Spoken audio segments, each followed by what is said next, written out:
There is a park. It has a gumball machine for a boss, a blue jay, and a raccoon for groundskeepers, and a lollipop man who owns the whole property. On the surface, it sounds like the most harmless place in any cartoon universe. But Regular Show was never really about the park. It was about what showed up at the park. The giant floating head who held the universe record for an arcade game and exploded when he lost it. The immortal destroyer who showed up every 157 years just to finish a fight he started at a high school prom. The surveillance eyeball who threatened to scoop out everyone's eyes with an ice cream scoop. The dark twin of a lollipop alien who had been trying to erase the universe for billions of years. Tonight, we are going through every villain this show ever built, and then we are going underneath them, into the secrets and the unanswered questions and the details the show left sitting in the dark. Welcome to Regularverse. Let's get started. Garrett Bobby Ferguson, the universe record holder who exploded. There is something that Regular Show understood very early, something that separated it from almost every other cartoon running on Cartoon Network at the time it premiered in 2010. The show understood that the most dangerous thing in any universe is not a monster or a warlord or an ancient evil. The most dangerous thing is a person who has built their entire sense of self around a single achievement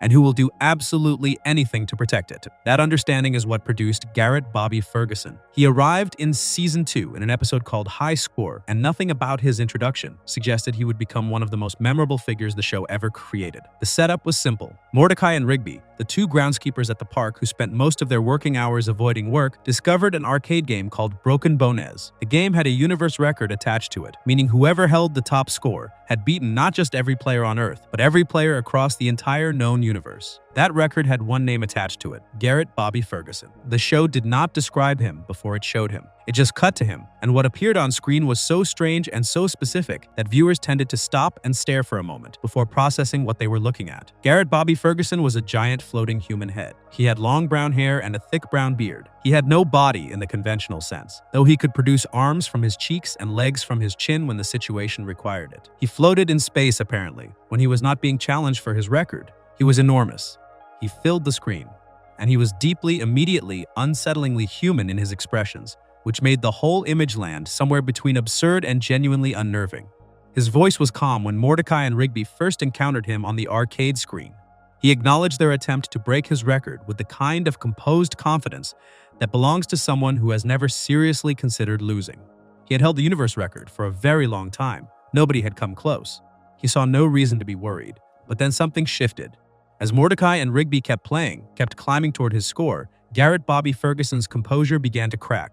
Not loudly, not dramatically, but in small, visible ways that the show's animation handled with surprising care. His eyes changed, his jaw tightened. The serenity of someone who had never had to fight for what they owned started giving way to the anxiety of someone who had just realized they might have to.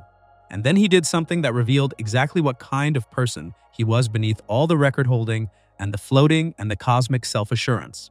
He fabricated a story. With Mordecai and Rigby on the verge of overtaking his score, Garrett Bobby Ferguson told the gathered crowd that he had a wife. He told them his wife had died.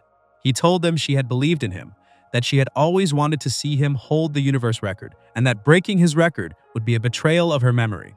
He delivered this story with tears streaming down his enormous floating face. He delivered it slowly, sincerely, with the kind of quiet grief that makes people stop what they are doing and feel ashamed of themselves for ever having wanted to win. Mordecai believed it. He stopped playing. He told Rigby they could not do this, that it was wrong, that some victories were not worth having. The crowd agreed. The room went quiet in that particular way that rooms go quiet when collective guilt settles in. Rigby, to his credit, was suspicious. But Mordecai's conscience was louder than Rigby's doubt, and so the game appeared to be over. The crowd chanted. Garrett Bobby Ferguson basked in it. He had protected his record without having to play better. He had weaponized sympathy. He had turned the emotional weight of a fabricated dead wife into a shield for his ego, and it had worked. Except the game was not actually over. Jack Farley, one of the observers present in the arcade, pointed out a detail that changed everything. The game had not finished. Mordecai and Rigby had stopped playing, but the game clock was still running. The record was still vulnerable. And now the crowd, who had just watched a man use a fake dead wife to manipulate them into silence, had a very different energy. What followed was one of the show's best sequences in its early run. Mordecai and Rigby went back to the controls. The crowd, now freed from their manufactured guilt, started chanting against Garrett Bobby Ferguson instead. He panicked. He descended from the screen. He tried physically interfering with the game, trying to grab Mordecai and Rigby and drag them away from the controls. They fought back. He bit Rigby. Rigby kicked him in the chin. The whole scene escalated from an arcade competition into something that felt genuinely chaotic, genuinely desperate, in a way that made Garrett Bobby Ferguson seem smaller and more pathetic with every passing second. Then they beat his score. The game registered the new universe record. Garrett Bobby Ferguson's name disappeared from the top of the leaderboard, and Mordecai and Rigby's names took its place. And Garrett Bobby Ferguson, the being who had held the universe record for longer than anyone, who had floated through space with the quiet authority of someone untouchable, looked at the screen for a moment and then exploded. Not metaphorically, not in a fit of rage that the show described as an explosion. He literally exploded. His enormous floating head detonated in a shower of what the show depicted as brain goo, splattering across the arcade walls and ceiling, leaving behind nothing but a mess and a silence that the crowd stared at for a beat before moving on with their evening. It was absurd. It was also, in its own way, a precise and honest portrait of what happens when someone has reduced themselves entirely to a single achievement. Garrett Bobby Ferguson did not have a personality beyond the record. He did not appear to have relationships or ambitions or a life that existed alongside his championship. He had the record, and when the record was taken, there was nothing left of him to continue existing. The show communicated this not through dialogue or reflection, but through a literal physical explosion. And the comedy of that image sat right next to something that was almost uncomfortable to look at directly. He would return his son. Garrett Bobby Ferguson Jr. made sure of that. The story of GBF Jr. belongs in a later section, but the details of his father's return are worth noting here because they add a layer to GBF Sr. that his original episode did not have. When GBF Jr. opened the portal to the underworld in the Season 4 Special Exit 9B and summoned back the villains that Mordecai and Rigby had defeated, GBF Sr. came back with the rest of them. He stood at his son's side as part of the assembled army of returning enemies. He was given a moment, and the moment was not triumphant. When GBF Jr.'s plan collapsed, when the portal began pulling everything back into the underworld, when it became clear that the son's revenge scheme had failed just as completely as the father's original plan, GBF Sr. looked at his son and told him he was disappointed. Not because the plan failed, not because they were being pulled back into death, because his son had been outsmarted by Mordecai and Rigby again, and that was, apparently, the deepest wound Garrett Bobby Ferguson could imagine. There is something genuinely bleak about that. A man who died because losing a game was more than he could physically survive, returning from the underworld and using his limited time back among the living to tell his son he had failed. The show played it for a quick dark laugh, but underneath that laugh was a portrait of a person for whom pride was not just important but total. A person for whom the humiliation of others was the only lens through which anything was measured. He made one more appearance after that, a cameo in the episode Can You Hear Me Now, where he appeared as an incriminating witness in a court case against Mordecai and Rigby. He testified about the way they had treated him, about being blown up twice by their actions, and he was clearly still carrying the grievance. He had been dead, had been summoned back from the underworld, had died again, and was apparently still cataloging the offenses. The show did not linger on him in that episode. He appeared, said his piece, and that was the last time Garrett Bobby Ferguson was ever really a presence in the story. But his footprint on the show was larger than his screen time suggested. He established the template. Regular show villains did not need to be ancient or supernatural or operating on a grand philosophical scale. They needed to want something specific, to be willing to do something disproportionate to protect or obtain it, and to have that want be recognizable enough that the absurdity of their actions felt like an exaggeration of something real rather than pure invention. Garrett Bobby Ferguson wanted to keep his record. He lied to keep it. He fought physically to keep it. He died when he lost it. He came back from the underworld and spent his returned breath criticizing his son. Every part of that is recognizable. Every part of that maps onto something human beings actually do, stripped of the floating head and the brain goo and scaled down to the ordinary world. The show knew that. It built him that way deliberately. And in doing so, it set the tone for every villain that came after him. The park was never safe. It was a place where the stakes of petty human behavior could be elevated without warning to the level of cosmic consequence. Garrett Bobby Ferguson was the first proof of that. He would not be the last. There is one more detail worth sitting with before moving on from him, one that the show never fully explained and never seemed particularly interested in explaining. And it is a detail that becomes more interesting the longer you think about it. When Garrett Bobby Ferguson died in high score, the last words he spoke before his explosion were not a threat. They were not a curse or a final declaration of anger. He looked at the screen showing his former record being overtaken and said with genuine disbelief rather than rage that they had beaten him. That was it. That was the last thing he said. Not a dramatic villain's monologue. Not a promise of revenge. Just the quiet, honest recognition that the thing he had built his entire existence around was gone. And then the explosion. Regular show gave a lot of its villains dramatic exits. Clorgbane was launched into space, Antipops was carried into the sun, Ross was erased from the timeline. But Garrett Bobby Ferguson, the first real villain the show ever produced, got something smaller and stranger, and in its own way more resonant. He got a moment of simple recognition, and then he ceased to exist, and the show moved on without ever treating it as more significant than the punchline to a very well-constructed joke. That restraint was deliberate. The show was telling you something about how it understood the people who threatened its world. They were not tragic, they were not noble. They were people who had made themselves small by caring too much about the wrong things, and when those things were taken away, there was nothing underneath worth mourning. Garrett Bobby Ferguson was the first example of that truth. The show would return to it again and again across 8 seasons, each time finding a new shape for the same essential idea. The record was never really about the record. It was about what the record meant to a person who had nothing else. And the show made sure, in the only way it knew how, that you understood exactly what nothing else looked like. Before we move on, if you're enjoying this analysis, please consider subscribing. It helps the channel tremendously. Garrett Bobby Ferguson arrived as a joke about a giant floating head in a video game, and somewhere between the fake dead wife and the brain goo on the arcade ceiling, he became something more than that. Up next, his son picks up where he left off, and the plan he brings with him is considerably darker than anything his father ever attempted. Section 2. Clorgbane the Destroyer, the immortal who came to destroy Skips. There are villains in regular show who arrive loudly, who announce themselves with spectacle and noise, and the kind of entrance that tells you immediately how seriously the show wants you to take them. And then there is Clorgbane the Destroyer, who arrives the way a storm arrives, in a place that has been expecting one for a very long time, not as a surprise, as an inevitability. He appeared in the Season 3 episode Fists of Justice, and before the episode even began doing the work of establishing who he was and what he wanted, the show had already laid the groundwork across several earlier episodes through the presence of the Guardians of Eternal Youth. Those 4 small, round, childlike beings in golden robes who granted Skips his immortality had always carried a quiet weight to them, a sense that their world extended far beyond what the park ever got to see. They spoke about ancient obligations and cosmic rules with the casual familiarity of people who had been navigating those obligations for centuries. They liked cake. They were fond of Skips in a way that felt genuinely warm. And in the background of all of that warmth, they occasionally referenced a threat they had been managing across a very long time, a threat they had not yet named directly. Clorgbane was that threat. The structure of what he was is worth laying out carefully, because it is more specific and more layered than the show's surface presentation of him suggested. He was not simply a villain who wanted to fight Skips. He was the evil brother of the Guardians of Eternal Youth, which placed him inside a family dynamic that the show never fully explored, but that gave everything he did a particular weight. The Guardians were his brothers. He had grown up alongside them, or whatever the immortal equivalent of growing up looked like. He knew them. They knew him. And instead of whatever bond that shared origin might have produced, what existed between them was something closer to permanent, irresolvable conflict that had been running longer than most civilizations. His specific goal was to defeat Skips in combat and take control of the Guardians' realm as part of their ruling council.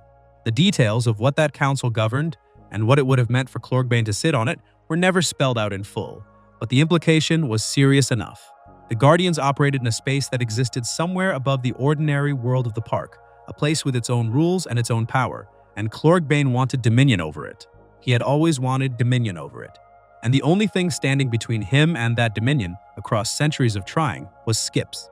The reason for that specific obstacle went back further than the episode was initially willing to reveal. Fists of Justice showed the present-day version of their conflict. Clorgbane returning after a 157-year absence, Skips with broken hands, and unable to properly use the gauntlets called the Fists of Justice that were the only weapon capable of defeating him, and Mordecai and Rigby stepping in to operate those gauntlets on Skip's behalf because the controls worked like a video game they already knew how to play. It was one of the show's better action sequences, grounded in the specific comedic logic that regular show did better than almost anyone. The final defeat of Clorgbane in that episode was satisfying in the way the show's best resolutions were satisfying, which was to say it felt earned through the specific details that had been established rather than through a general escalation of violence. But the deeper story of how Clorgbane and Skips became enemies and what that enmity cost was told later in the Season 5 episode Skips' Story.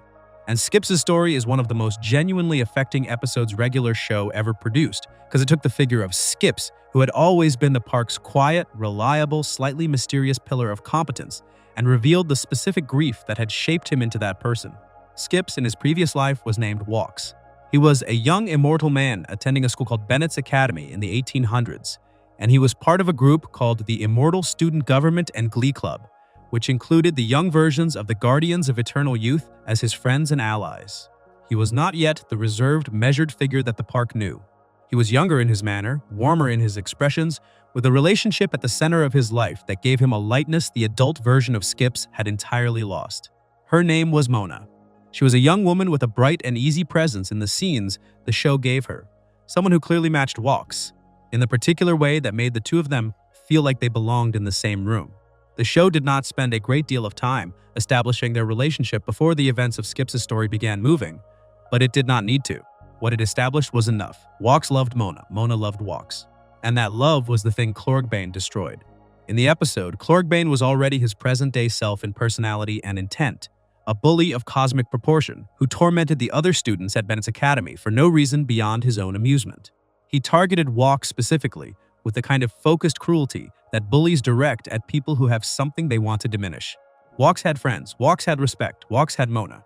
Clorgbane had none of those things, and rather than wanting them, he wanted to make sure nobody else got to keep them either. The Guardians, recognizing that Clorgbane needed to be stopped, created the Fists of Justice specifically to defeat him. They were golden gauntlets of extraordinary power, the only weapon capable of overcoming Clorgbane's immortal strength, and they were made for Walks. The plan was to fight him, defeat him, and remove the threat he posed to everyone at the Academy and beyond. The fight was scheduled for 8 in the evening.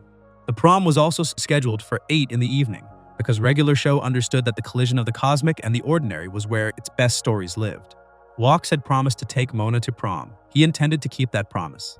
And for a brief moment, it seemed like he might be able to do both, to get there in time, to have the ordinary human joy of the evening alongside the extraordinary obligation of the fight. Clorgbane did not give him that. He crashed through the wall of the prom venue before the scheduled time, before Walks was ready, before any of the careful planning the Guardians had put in place could be executed properly. He came in with the casual destructiveness of someone who did not distinguish between what mattered and what did not, who treated a room full of young people at prom the same way he treated an obstacle in a fight. And then, in the chaos that followed, when Clorgbane moved against Walks with a new weapon, Mona stepped into the path of it. She shielded Walks, the ceiling collapsed, Mona died. The show handled this moment with restraint that made it land harder than a more dramatic treatment would have. There was no extended sequence of grief. There was no drawn-out goodbye. The ceiling came down, Mona was gone, and Walks was left standing in the wreckage of the room with the Fists of Justice in his hands and something permanently different in his eyes. He attacked Clorgbane with everything he had. He drove him back. He launched him into the upper atmosphere, sending him spinning of the cosmos, where the 157-year countdown before his next return would begin. And then Walks changed his name to Skips. The reason for the name, which had always been one of the show's more charming pieces of background world-building, turned out to carry a specific and painful origin.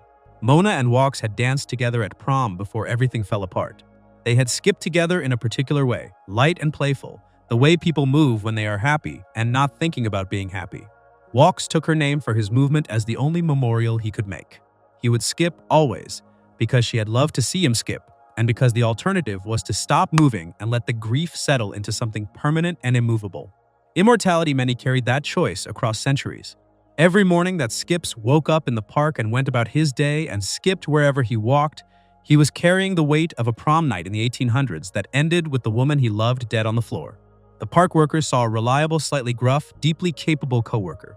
The show, through Skips' story, revealed that what they were actually seeing was a person who had learned to keep moving because standing still was where the grief lived. Clorgbane made that. Clorgbane was not just a villain who showed up every 157 years to fight. He was the event that determined the shape of one of the show's most important characters. Everything Skip was, his seriousness, his caution, his quiet distance from the lighter emotions that the others wore more freely, traced back to a single night that Clorgbane caused. The show's most capable and dependable figure was that person because an immortal bully had crashed through a wall and killed someone who mattered. There was a detail in Clorgbane's presentation that the show never commented on directly, but that added something genuinely unsettling to his overall portrait. He was a brother, not just an enemy, not just a rival, but a sibling to the beings who built the weapons that defeated him, who maintained the cosmic structures he wanted to control. who had apparently tried to coexist with him across whatever long history they shared before eventually accepting that coexistence was not something he wanted. The Guardians of Eternal Youth, for all their agelessness and their power, could not make their brother into something other than what he was. They built a weapon instead, they found someone else to carry it, and they spent centuries grateful that Skips kept winning the fight they could not win for themselves. His defeat in Fists of Justice at the hands of Mordecai and Rigby was played with the show's typical combination of genuine stakes and comedic execution. The Fists of Justice responded to the same control inputs as a video game the two of them already knew, which meant that the cosmic battle against an immortal destroyer was resolved through skills developed by avoiding work and playing games at the park. Regular Show loved that kind of resolution. It made the point over and over that the tools for surviving extraordinary things were often built out of very ordinary materials. Clorgbane was sent back into imprisonment after his second defeat. The Guardians indicated he would return again, that the 157-year cycle was not broken, but merely reset, that somewhere in the distance of deep time another confrontation was already forming. He did not appear again in the series after Skips' story. The show ended before his next scheduled arrival, which meant that Skips died, or aged forward in time in the epilogue, carrying the knowledge that Clorgbane was still out there, still counting down, still waiting for the moment when the Fists of Justice might not be available, or the person holding them might finally lose. That ending, or rather that absence of an ending, gave Clorgbane a presence in the show's conclusion that he did not need to appear on screen to have. He was a permanent feature of Skips' existence, a recurring appointment with violence that immortality meant could never be avoided, only survived repeatedly across a timescale most beings would never have to contemplate. The show did not dramatize that burden explicitly. It just left it there, in the background, attached to the figure of a person who skipped everywhere he walked, because a girl he loved had taught him how. Clorgbane the Destroyer was one of the show's most straightforwardly evil figures in the sense that the show never offered him complexity or redemption, or a moment of something other than destruction. He was cruel in high school, he was cruel centuries later. He killed someone to hurt someone else and felt nothing about it. The show did not ask you to understand him or find something pitiable in him. It asked you to understand what his cruelty had cost, and to carry that understanding forward every time you watch Skips move through the park in that particular, purposeful, unending skip. That was the real darkness Clorgbane left behind. Not a defeated villain or a cosmic threat temporarily contained. A grief that had been walking the same grounds for centuries, wearing the face of competence and reliability, remembered by almost nobody who saw it every day. Before we move on, if you're enjoying this analysis, please consider subscribing. It helps the channel tremendously. Clorgbane's story is one of loss and a grief that never fully healed, a villain whose cruelty echoed across centuries in the quiet movement of a man who never stopped skipping. The next villain operated on an entirely different scale, one that went beyond centuries and beyond the universe itself, a dark twin who had been trying to end everything since before time as we know it even began. Section 3. Antipops, the final villain who wanted to erase everything. There is a particular kind of dread that comes not from something unexpected, but from something that was always coming. A threat that did not appear suddenly but had been present the entire time, woven into the background of every season, every episode, every quiet moment at the park where nothing seemed particularly wrong. Regular Show built its final villain that way. Not as a surprise arrival in the last season, but as the answer to a question the show had been asking since the very beginning, without ever quite stating it out loud. That question was simple. Why does Pops matter so much? Pops Maillard had been a fixture of the park since the first episode. He was gentle and childlike and prone to delight at things that others took for granted. He laughed easily. He was kind without strategy or agenda. He lived in the house on the park grounds with Mordecai and Rigby and moved through the world with the specific innocence of someone who had never been taught to be suspicious of it. The other park workers were fond of him in the easy, slightly protective way that people are fond of someone who seems too good for the world they are living in. He was not the main character. He was not the one the plot centered on. He was, by most appearances, simply a very sweet background presence in a show about two slackers trying to avoid work. Except he was not. He was never that. And the show spent 7 seasons quietly, carefully laying the groundwork for what he actually was before they finally revealed it in Season 8. And with that revelation came the revelation of Anti-Pops. His real name was Malum Kranis. He was the younger twin brother of Pops, whose real name was Mega Kranis, and both of them had been born on a planet called Lollyland. The chronicles of that planet described their birth in terms that went beyond biology or family. Pops was born as the embodiment of pure good, the highest state of his species, a being whose existence was so weighted toward positive energy that reality itself was forced to balance against it. And that balance took the form of his brother. Malum Cranus was not evil by choice, or by circumstance, or by the accumulation of bad decisions across a life. He was evil because the universe required it. He was the counterweight. He was what had to exist so that Pops could exist, the shadow cast by a light that was too total and too absolute to go unbalanced. That origin is one of the most genuinely unsettling things Regular Show ever committed to, because it removed the ordinary comfort of believing that evil could have been avoided. Anti-Pops was not a person who went wrong. He was a condition. He was what the universe produced to maintain its own equilibrium, which meant that as long as Pops existed, Anti-Pops existed, and as long as both of them existed, the conflict between them was not a problem to be solved, but a cycle to be endured. The cycle worked like this. At the beginning and end of each universe, the two brothers fought. Their powers were perfectly matched, because they had to be, because one was the exact inverse of the other. Every battle ended in a draw. And when two forces of that magnitude clashed without resolution, the result was not a stalemate, but something far more absolute. The universe reset. Everything that had existed, every person and place and moment and memory, was erased and began again. And the two brothers woke up in the new universe with their conflict intact and their previous attempts forgotten, to begin the cycle once more. This had happened billions of times. The number was not metaphorical or approximate. The show stated it directly: billions of universal resets. Billions of cycles of existence beginning and ending and beginning again. Billions of versions of everything that had ever existed, each one wiped clean and replaced because two beings could not resolve a conflict that was never meant to be resolved. Anti-Pops had spent longer than the human mind could meaningfully process trying to destroy his brother and end the cycle on his own terms, and he had never managed it. And the universe had paid for every failed attempt with its own obliteration. He arrived in Season 8, already carrying the weight of that history, though the park crew did not know it yet. His first real appearance came in the episode Space Escape, by which point the show had moved its setting off Earth entirely, placing the park crew on a space station after the events of Season 7 had launched the park into orbit. The shift in setting was itself a preparation for what was coming, a gradual expansion of scale that made the arrival of a cosmic-level threat feel like a natural extension of where the show had been heading, rather than a sudden tonal change. When Anti-Pops appeared, the visual choice the show made for him was immediately striking. He looked like Pops. The shape of his face, the proportions of his body, the lollipop-like structure that identified both of them as beings from Loliland, all of it was recognizable. But everything was inverted. Where Pops was warm in color and rounded in expression, Anti-Pop was dark, angular in his affect, with white outlines that the show's animators deliberately used to set him apart from every other character in the Regular Show universe. No other character had those white outlines. It was a visual signal that he operated by different rules, that he existed in a slightly different register than everything around him, that the ordinary logic of the world did not apply to him in quite the way it applied to everyone else. His behavior in his early Season 8 appearances confirmed that difference. He killed a space store clerk for taking too long to make change. He did it casually, without anger, without any of the escalating emotion that the show's earlier villains had displayed before their worst moments. There was no build-up, no provocation beyond mild impatience, no indication that what he was doing registered to him as something requiring justification. He simply ended a life because the alternative was waiting slightly longer. And waiting was not something Anti-Pops did when he did not have to. That casualness was the most frightening thing about him. Garrett Bobby Ferguson had been dangerous because his pride was wounded. Clorgbane had been dangerous because his cruelty was total and purposeful.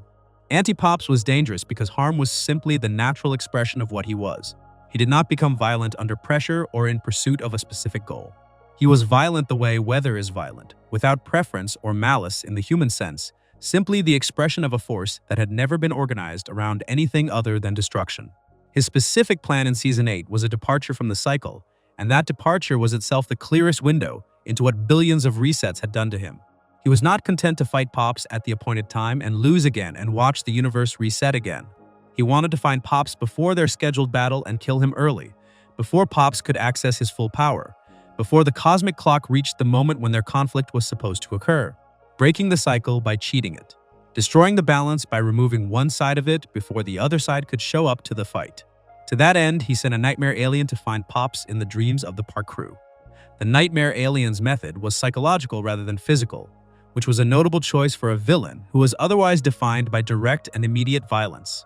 It entered the dreams of those connected to Pops and used those dreams to try to break Pops' spirit, to make him afraid, to undermine the particular quality of uncomplicated goodness that made him who he was. Anti-Pops understood something that raw power alone could not accomplish. He could not simply arrive and take Pops apart, because their power was matched and the result would be another reset. He had to diminish Pops before the fight. He had to make Pops into something smaller than the force he was supposed to be. The Nightmare Alien sequence was one of the darker stretches of Regular Show's final season, not because of anything graphic, but because of what it represented. Anti-Pops reaching into the sleeping minds of people who had never done anything to him, using their fears and their connections to as instruments of psychological damage, was a kind of violation that the show had not previously explored. The park crew had faced physical threats, cosmic threats, threats with armies and weapons and elaborate plans. They had not previously faced something that came for them in their sleep and used what they loved as a tool against them. It did not work. Pops, guided by the park crew and by the training that the episodes of Season 8 were devoted to, found his way to his power. He learned what he was. The ice tape episode, in which the crew discovered a recording left by Mr. Maillard revealing Pops' true identity and origin, was the fulcrum on which the entire final arc turned. Pops had been protected from this knowledge his whole life, kept deliberately innocent, kept away from the truth of what he was and what was coming for him, because the people who loved him believed that his innocence was not a weakness to be corrected, but a quality to be preserved. His adoptive father had hidden him on Earth, had given him a name and a home and a life surrounded by ordinary, warm, uncomplicated things, because ordinary and warm and uncomplicated were the conditions under which Pops could remain himself. Anti-Pops wanted to destroy that.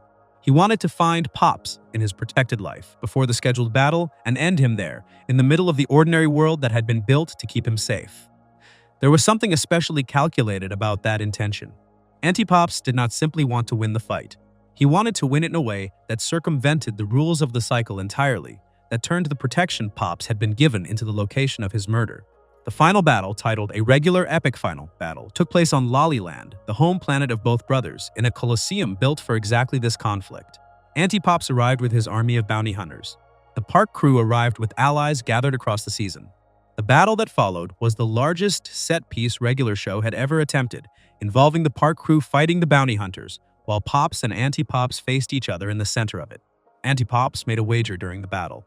He told Pops they would settle it one-on-one, that the armies would stand down, that the outcome would be decided between the two of them as it had always been decided. Pops agreed. And then Anti-Pops revealed, immediately after Pops had lowered his guard, that he had been lying. He ordered his hunters to attack. He smiled while doing it, with the specific smile of someone who had decided that the rules they operated under for billions of years were beneath them, that winning through deception was preferable to losing through honor. But something happened that neither the rules of the cycle nor Anti-Pops' planning had accounted for. Pops stopped fighting.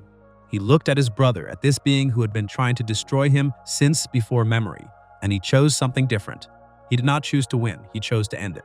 He grabbed Anti-Pops and flew them both into the sun, sacrificing himself to end the cycle permanently, accepting his own death as the price of making sure Anti-Pops could never continue. In his final moments, Anti-Pops showed something that nothing in his history had suggested was possible. He showed remorse. Not a full reversal, not a dramatic redemption, but a flicker of something that might have been grief, or recognition, or the first moment in billions of years of existence where he registered his brother as something other than an obstacle. The show did not linger on it or explain it. It let it sit in the frame for a breath, and then let the sun take them both. That flicker was the darkest and most honest thing the show ever did with Anti-Pops, because it suggested that somewhere inside the being who had spent longer than the universe's lifespan trying to erase everything, there had always been something that knew what it was doing was wrong, not something strong enough to stop him, not something that changed his behavior or altered his course across billions of cycles, just something present, buried, persistent despite everything, that registered loss when the thing it had always opposed was finally gone. Regular Show was a show about a park and two slackers and the bizarre things that happened to them on an otherwise ordinary Tuesday. It ended with a being of cosmic evil flying into a star with his brother, showing a single moment of something almost human, while the people who had known and loved that brother watched from a coliseum on an alien planet and tried to understand what they had just witnessed. Anti-Pops was the biggest villain the show ever produced. He was also, in that final moment, the saddest. Before we move on, if you're enjoying this analysis, please consider subscribing. It helps the channel tremendously. Anti-Pops arrived as the embodiment of everything opposite to Pops, a force of destruction born from the universe's need for balance, and he spent billions of years proving exactly what that meant.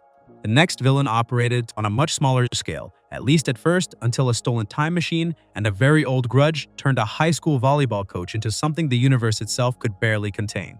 Section 4. Mr. Ross, the volleyball coach who became a galactic warlord. There is a version of Regular Show that never happens if a high school volleyball game goes differently one afternoon. No Park, no Mordecai and Rigby as groundskeepers. No 8 seasons of bizarre escalating, genuinely affecting television about two friends trying to navigate a world that keeps threatening to destroy them. The entire architecture of the show, every character and relationship and moment that the audience spent years investing in, traces back to a single act of teenage impulsiveness during a volleyball state championship at West Anderson High School. And the man standing on the other side of that act, the man whose life bent permanently out of shape because of it, was a volleyball coach and science teacher named Randall Ross. Mr. Ross is the main villain of Regular Show, the movie, the 2015 animated feature film that took place between seasons 6 and 7 of the series. He was voiced by Jason Mantzoukas, and the performance was exactly right for what the character required, which was someone who could be genuinely funny and genuinely terrifying in the same scene. Someone whose anger was so total and so disproportionate that it crossed from menacing into absurd and then back into menacing again without ever fully settling in either place. Understanding Mr. Ross requires understanding the backstory the movie built around him, because without that backstory, he is just a villain with a time machine. With it, he is something considerably more interesting and considerably more uncomfortable. A portrait of what happens when a person decides that a single humiliation defines everything that comes after it, and then spends the rest of their existence making sure the universe understands that they were right to feel that way. Ross taught science at West Anderson High School. He also coached the school's volleyball team, and the volleyball was not incidental to his identity, the way that extracurricular coaching is incidental for most teachers who do it. The team was something he cared about, with the specific, concentrated energy of someone who had decided that this, out of everything available to him, was where his legacy lived. Not in his classroom or his research or his relationships, but in the competitive record of a high school volleyball program. When the team was successful, Ross was successful. When the team won, Ross won. And when the team was on the verge of winning the state championship, Ross was on the verge of the most important moment of his professional life. Rigby ruined it. The circumstances of that ruination are, in the way of most Regular Show plot mechanics, both completely absurd and completely logical within the show's own rules. Rigby was being bullied by a student named Francis Jablonski, and Rigby's chosen method of retaliation was to disrupt the volleyball championship by playing a saxophone at a critical moment in the game. The saxophone play was not aimed at Ross, it was not aimed at the team. It was aimed at Jablonski, who was on the team, and Rigby's calculations, such as it was, went no further than the immediate satisfaction of the disruption. The larger consequences, the team losing the game, the state championship slipping away, the coach on the sideline watching everything collapse, were not part of Rigby's thinking. They rarely were. Ross was fired. The loss of the championship and the circumstances surrounding it, a student deliberately sabotaging the game, cost him his position. He had been running experiments in the science lab involving stolen plutonium, building something in the background of his teaching duties, and after his firing that project became his primary occupation. He was building a time machine. His stated intention was to go back and prevent the volleyball game from being ruined, to preserve the championship, to restore the version of events in which he did not lose everything on an afternoon that should have been the peak of his career. The movie presented this backstory in a way that was careful to give Ross at least a surface-level legitimacy to his grievance. He was not wrong that Rigby had ruined the game. He was not wrong that the disruption had cost his team the championship. He was not even entirely wrong that the consequences for him had been severe. Regular Show had always understood that the most interesting conflicts were the ones where the villain's complaint, stripped of everything else, was not entirely without basis. Ross had a point. A narrow, specific, completely reasonable point buried under an avalanche of completely unreasonable responses to it. Because what Ross did with his grievance was not petition for reinstatement or pursue Rigby through ordinary channels or accept the loss and find something else to build his identity around. What Ross did was become a galactic warlord. The time machine he built was stolen by Mordecai and Rigby before he could use it. They took it because Rigby, who had secretly been accepted to college university while Mordecai had not, had forged a rejection letter in Mordecai's name to prevent his best friend from leaving him behind. The stolen time machine was part of a scheme to fix what Rigby had done, and when Mordecai and Rigby used it, the machine exploded, creating a Timonado. Ross was arrested in the aftermath. The machine was gone. The window for going back and undoing the volleyball game was closed. And Ross, sitting with that, with the theft and the explosion and the arrest and the total collapse of everything he had been working toward, made a decision. He was going to destroy all of time. The Timonado was the mechanism. It was a temporal vortex of extraordinary destructive power, capable of erasing entire timelines if properly weaponized, and Ross spent the years between his arrest and the events of the movie learning how to do exactly that. He built an army. He acquired the technology and the followers necessary to operate on a scale that no high school volleyball coach should have been able to access. He became, through the specific alchemy of total grievance and abundant time, exactly the kind of threat that the show's biggest cosmic villains were supposed to be. The movie's present-day storyline involved future Mordecai and future Rigby, older versions of the main characters from a timeline where things had gone very wrong between them, traveling back to the park to warn their past selves about what was coming. The future that Ross had helped create was one where Mordecai and Rigby were no longer friends, where Rigby's secret about the forged rejection letter had come out, where Mordecai had responded to the revelation by ending their friendship permanently and eventually joining Ross's forces out of his own anger and grief. Future Mordecai was one of Ross's primary lieutenants, which was the movie's most genuinely dark image, the most optimistic and good-natured of the show's two main characters, turned into the second-in-command of a man trying to erase the universe out of spite over a volleyball game. Ross himself, in the future timeline, was everything his origins suggested he would become if given enough time and enough resentment to work with. He was commanding. He was strategic. He had built something real out of his obsession, which made him more dangerous than a villain who had simply snapped. He had not snapped. He had decided, methodically and deliberately, that the correct response to what had happened to him was the total destruction of everything that had come after it. He had organized that decision into a plan and executed the plan across years. That level of sustained, purposeful commitment to an idea that most people would recognize as obviously disproportionate was what made Ross genuinely frightening underneath the comedy of his origin. Jason Mantzoukas' performance did something precise with the character throughout the movie. There was always laughter available in Ross, always the absurdity of a man who had turned a volleyball loss into a war against time itself, and Mantzoukas never suppressed that absurdity. But he also never let it swallow the menace. The moments when Ross was genuinely angry, genuinely focused, genuinely committed to his plan without any comedic softening, landed because the performance had earned them. He was funny and he was dangerous, and the movie held both without letting either one resolve the other. The movie's climax brought present-day Mordecai and Rigby into direct confrontation with Ross's forces and with the Timonado itself. The resolution involved Mordecai and Rigby addressing the underlying cause, which meant Rigby finally confessing to Mordecai about the forged rejection letter. The confession was the emotional core of the movie, in a way that Ross himself was not, because Regular Show had always understood that its best stories were about Mordecai and Rigby and their friendship, and that the villains existed primarily to create the conditions under which that friendship was tested. Ross was the pressure, the relationship was the subject. When Rigby confessed, when Mordecai heard the truth and processed it, and chose to forgive rather than replicate the response his future self had made, the chain of events that had produced future Mordecai as Ross's lieutenant was broken. The future that Ross had depended on began to unravel. His army, which had been built partly on the foundation of a rift between two specific people, lost part of its architecture. The resolution was both emotionally satisfying and logically coherent within the movie's internal rules, which was a harder balance to strike than it appeared. Ross's defeat came through a combination of the park crew's efforts and the use of plutonium from Mordecai's timeship to destroy the Timonado. He was not redeemed in the present-day timeline. He did not have an anti-Pops moment of flicker and recognition. He was defeated and his plans were undone, and the movie's treatment of his past self suggested that the damage could be partially repaired, that if the past Ross was apologized to by a past Rigby, the chain of bitterness escalation might not begin. That suggestion was followed through. Past Rigby apologized to past Ross. Past Ross, who had not yet spent years marinating in resentment, responded to a genuine apology with something like relief and acceptance.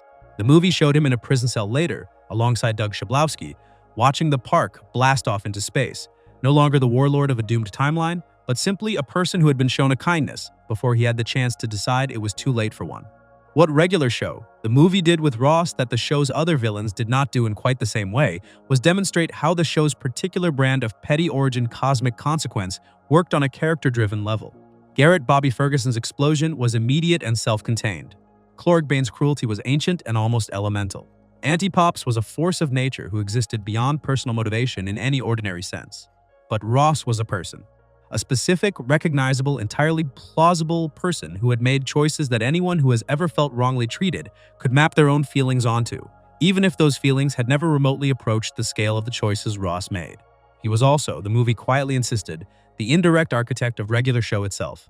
Without Ross's time machine experiment in the science lab, Mordecai and Rigby would not have had access to a time machine to steal. Without the stolen time machine, Rigby's secret about the forged letter would not have been exposed through the events of the movie. Without the exposure of that secret and its resolution, the friendship between Mordecai and Rigby would have carried that unresolved damage indefinitely.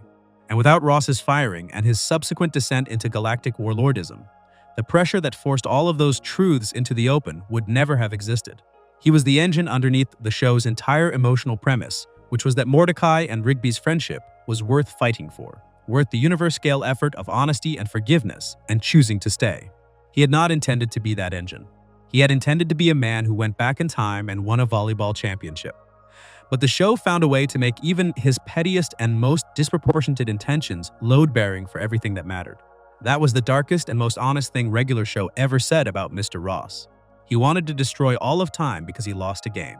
And in trying to do that, he accidentally produced the conditions under which two people who loved each other chose to be honest, and forgave each other and stayed friends.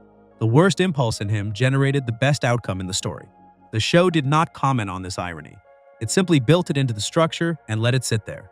A volleyball coach who became a galactic warlord, a time machine built in a high school science lab, a saxophone played at the wrong moment on the wrong afternoon. Regular Show understood, better than most shows, that the distance between those things and the end of everything was not as large as it should have been. Before we move on, if you're enjoying this analysis, please consider subscribing. It helps the channel tremendously. Ross turned a single afternoon of petty grievance into a plan to erase the entire timeline, and in doing so, he accidentally forced the two people he blamed for his misery to become better versions of themselves. The next section moves away from the show's cosmic and universe-scale threats and into the park itself, where the dangers were smaller in scale but no less strange, and where the villains were the faces of ordinary professional life. Section 5. Peeps, Susan, Jean, and the villains of the park, everyday evil. There is something that the show's bigger villains, the ones with cosmic origins and universe-ending ambitions and centuries of accumulated grievance, tend to overshadow when people look back at Regular Show and try to map its rogues gallery. The something is this: the park itself was never safe. Not from outside threats dropping in from space or the underworld or alternate timelines, but from the inside, from the ordinary mechanisms of professional life and institutional authority, and the kind of mundane cruelty that does not need a grand motive because it operates through systems that already exist. The show's ground-level villains, the ones who arrived not with armies or time machines, but with contracts and management titles and the quiet confidence of people who knew how bureaucracy worked, were in some ways more disturbing than anything that came from beyond the atmosphere. Peeps arrived in Season 2, in an episode that bore his name, and his origin was the most domestic of any villain the show ever produced. He did not seek out the park, he was hired. Benson, the Gumball Machine Park manager, whose relationship with Mordecai and Rigby was a permanent cycle of frustrated authority and reluctant tolerance, had reached a point of sufficient exasperation that he decided outside help was necessary. He wanted someone to watch Mordecai and Rigby, to verify that they were actually doing their jobs, rather than disappearing into the house to play video games and eat junk food, which was what they were almost certainly doing. He wanted surveillance. He signed a contract with a company called Jeepers Peepers X Infinity, and what arrived to fulfill that contract was Peeps. Peeps was a giant floating eyeball, light green, enormous, with a single massive eye at his center and the ability to extend smaller eyes from his body on long tentacle-like stalks. He had a voice that was calm and professional and slightly too precise, the voice of someone who had been hired to do a specific job and intended to do it with complete thoroughness. He arrived at the park and immediately began watching. Not just Mordecai and Rigby, which was the scope of the contract as Benson had understood it, but everyone. Every person on the park grounds became subject to Peeps' surveillance, and the contract that Benson had signed covered exactly that. The contract specified surveillance of the park, and the park included all of its occupants, and Peeps intended to honor the terms of his agreement with absolute fidelity. This was the first and most important thing the show established about Peeps, the detail that separated him from a simple monster and made him something more specifically unsettling. He was not breaking rules, he was following them. The contract Benson had signed was a real contract with real terms, and Peeps was executing those terms exactly as written. The invasion that the park crew experienced, the feeling of being watched at every moment, the inability to have a private conversation or a private action anywhere on the grounds, was not a violation of the agreement. It was the agreement. Benson had bought this. He had signed his name to it and handed the document over, and now he was living inside what that signature meant. The show used this to do something interesting with Benson, who occupied a position in the story that was usually on the authority side of the authority and rebellion dynamic that regular show ran on. Benson was the one who set the rules. Benson was the one who enforced expectations. Benson was the one who told Mordecai and Rigby what they were supposed to be doing and reacted with genuine fury when they were not doing it. Peeps put Benson on the other side of that dynamic for the first time, made him subject to the same surveillance and the same loss of autonomy that he had been trying to impose on his employees, and the show did not miss the irony. Benson hated being watched. He found it intrusive and demeaning. He wanted Peeps to leave. The fact that he had created this situation himself through an impulsive decision to outsource his own management failures was not lost on the episode. When Benson told Peeps the arrangement was not working and asked him to leave, Peeps referred him back to the contract. The contract was a lifetime agreement. The only way to void it according to its own terms was if the signer died. Short of that, Peeps was not going anywhere, and the park crew was going to be watched indefinitely, at all times, with complete coverage, by a giant floating eyeball that could grow additional eyes as needed to maintain that coverage.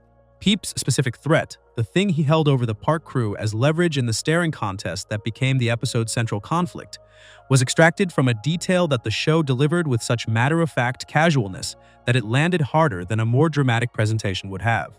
If Peeps won the contest, he would harvest the eyes of the park crew, not metaphorically. He had a method, an ice pick and an ice cream scoop. He described the process with the same professional composure he brought to everything else, as if eye harvesting were simply another service his company offered, another item on the list of contractual possibilities that clients should have read more carefully before signing.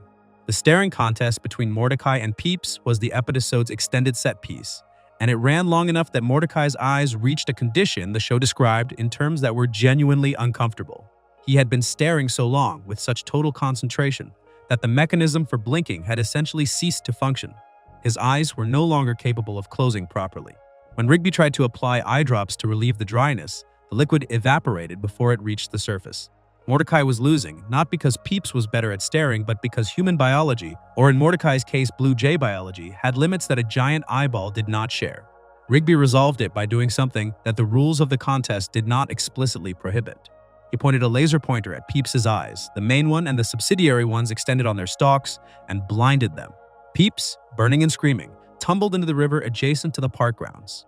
The ambulance that arrived to collect him found a giant eyeball that could no longer see, and Peeps, being loaded into the back, said in his same composed professional voice that all he saw was darkness. He had come to the park to watch, and he was leaving unable to see anything at all. The episode ended there, without ceremony or moral commentary, in the way regular shows' best episodes ended, which was to say the situation resolved and the show moved on without insisting on what you were supposed to take from it. But what sat in the aftermath of Peeps was the image of a contract. A piece of paper that Benson had signed without reading carefully enough, that had opened the door to something genuinely invasive and genuinely threatening, that had only been resolved through a technical loophole, rather than through any correction of the underlying problem.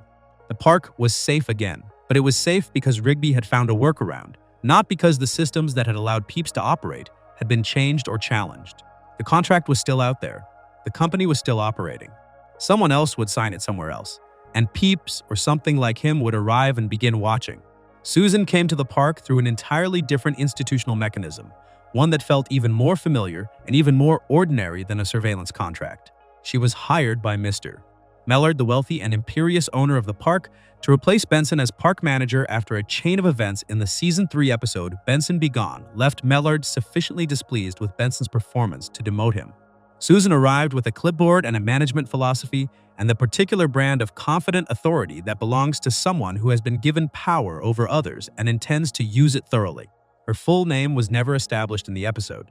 She was simply Susan, which was somehow more threatening than a full name would have been, as if she existed entirely in her professional role and had no life outside it worth naming. She was tall and angular, with a severe appearance and a management style that began at demanding and escalated quickly to something that crossed into a different category entirely. The body horror element of Susan's character was introduced gradually and then all at once. She did not simply want the park workers to follow her instructions. She wanted them to become like her, and the show literalized this in a way that was played for dark comedy but carried a genuinely disturbing undertone. As the park workers complied with Susan's increasingly rigid and exhausting standards, they began physically transforming.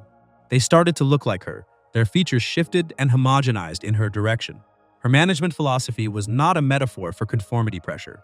It was an actual physical process that turned independent individuals into copies of the person in charge. Mordecai's observation during this process that he would rather work for Benson was the episode's quiet thesis statement. Benson was strict and hot-tempered and prone to threatening people's jobs when his patience ran out. But Benson's authority existed inside a relationship with the people he managed, a relationship built on years of shared experience that gave it texture and flexibility even at its most frustrated. Susan had no relationship with anyone.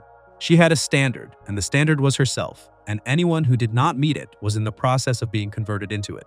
Her defeat came through Leon, a former park manager who arrived as something between a vagrant and a guardian angel, a man who understood the specific nature of Susan's threat because he had faced something like it before. Leon destroyed Susan's heels, which were her structural weak point, and she fell. The giant form she had grown into during the episode's climax toppled and was gone, and the park workers who had been partially transformed reverted to themselves. Susan returned in Exit 9B as part of GBF Jr.'s Resurrected Army, which was her only other significant appearance. She showed up in her giant form, fighting the baby ducks, who had also grown to enormous size for the battle, which meant her second appearance in the show was primarily a piece of spectacle in a much larger ensemble confrontation. She did not get additional depth or backstory. She arrived, fought, and was pulled back into the underworld when the portal closed. The show had used her completely in her original episode and had nothing left to add. Gene was different from both Peeps and Susan in a way that made him one of the show's more quietly interesting recurring antagonists. He was not a supernatural entity or a management horror. He was a professional rival. He was the park manager of East Pines, a competing park, and his relationship with Benson was the kind of adversarial professional dynamic that needed no supernatural explanation because it was entirely recognizable from the ordinary world. He was a vending machine like Benson, which the show clearly intended as a parallel. Same type of being, same type of role, opposite allegiances. Gene was voiced by Kurtwood Smith, a choice that gave him an immediate gravity and a specific kind of cold authority that Benson, voiced by Sam Marin with more warmth and more visible frustration, did not have. Gene was not frustrated. Gene was deliberate. Gene had decided that the park was a problem and had organized his response to that problem with the kind of patient professional competence that made him more threatening than a more obviously volatile villain would have been. His debut in the Season 4 episode Prankless was built around a prank war, which was regular show's territory and one of the show's recurring comedic frameworks. The history between the two parks involved Muscle Man, who had been an accomplished and dedicated prankster until he retired from pranking to focus on his relationship with Starla. Gene had apparently been on the receiving end of Muscle Man's pranking history and had decided once Muscle Man retired that the time was right for East Pines to retaliate. He organized a prank war against the park with the stated goal of destroying it, and he executed that war with a strategic thoroughness that went well beyond the ordinary casual escalation of prank conflicts.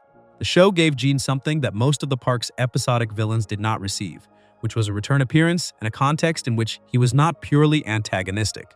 The Christmas special brought Gene back as an unexpected ally, helping Benson out of genuine affection for the holiday rather than any softening of his professional rivalry. And later appearances showed Gene and Benson as people who could occupy the same space without the relationship being defined entirely by opposition. They became something like reluctant peers, which was its own kind of character development for a show that did not always have the space to give its secondary antagonists room to grow.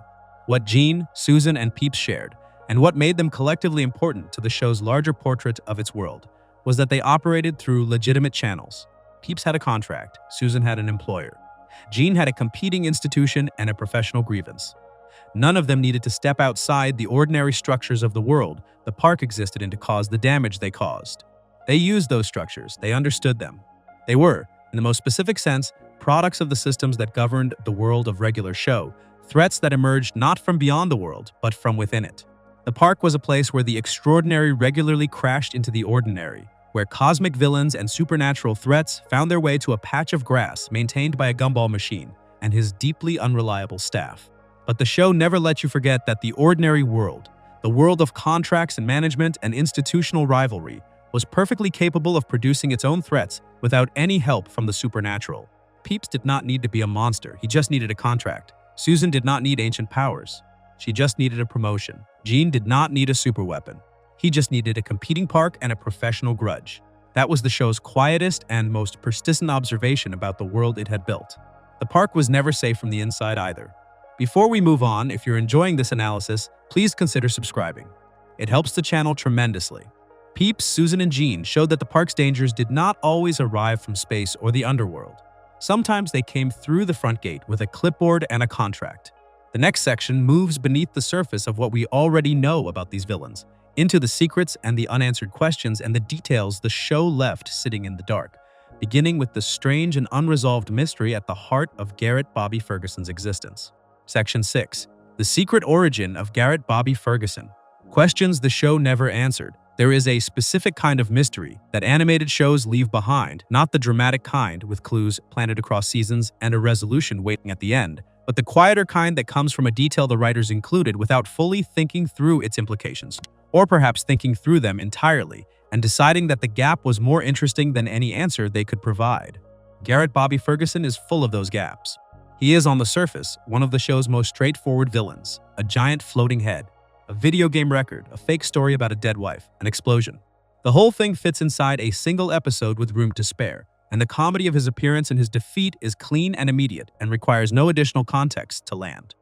But pull at any one of those surface details and something strange starts to happen. The clean edges of his story begin to separate. Questions appear that the show never answered, never acknowledged, and in some cases seemed almost deliberately to avoid. And those questions, taken together, reveal that Garrett Bobby Ferguson was a considerably stranger and more unsettling figure than his comedic presentation suggested. Start with the most fundamental question, the one that the show introduced and then walked away from without resolution. Garrett Bobby Ferguson claimed in the episode High Score that he had never had a wife. This was not a background detail or an incidental piece of character information. It came up directly in response to the fake story he told about his dead wife when someone in the crowd asked him about her afterward. He confirmed the story was fabricated. He had invented the dead wife entirely. He had never been married. He had never had a partner of that kind, as far as the show was willing to state. And then 2 seasons later, Garrett Bobby Ferguson Jr. appeared, the son of a man who had never had a wife, the child of a being who had explicitly stated on camera that no such relationship had ever existed. GBF Jr. was clearly his father's son in every visual sense, sharing the same floating head structure, the same hair and beard configuration in a smaller form, the same capacity to produce limbs from facial features when the situation required it. The resemblance was not ambiguous. The show was not suggesting that GBF Jr. was adopted or unrelated. He was presented straightforwardly as the biological offspring of Garrett Bobby Ferguson Sr., and the show offered no explanation whatsoever for how that was possible given what GBF Sr. had said about his own romantic history. The regular show wiki, the fan community, and even the show's own supporting material acknowledged this gap without resolving it. The possibilities that were floated were several. GBF Sr. might have reproduced asexually, which was biologically plausible for a being whose anatomy was already so far outside ordinary parameters that normal reproductive assumptions did not apply. He might have lied about never having a wife, which was entirely consistent with a character who had already demonstrated a willingness to lie when it served his immediate interests. He might have had a child through a non-marital relationship that he did not consider relevant to the claim he was making. He might have adopted, though nothing in GBF Jr.'s presentation supported that reading. None of these explanations were confirmed. The show simply moved forward with GBF Jr. as an established fact and declined to address the contradiction his existence created. This was not unusual for an animated show of regular show's type, which operated with a loose relationship to internal continuity in its earlier seasons and did not always track the implications of its own details carefully. But the gap was large enough and specific enough that it drew attention rather than disappearing into the background noise of accumulated world building. What makes this particular gap interesting rather than simply sloppy is what it suggests about Garrett Bobby Ferguson as a character. A being who claims to have never had a wife but has a son is a being whose self-presentation cannot be trusted even in its most basic biographical details.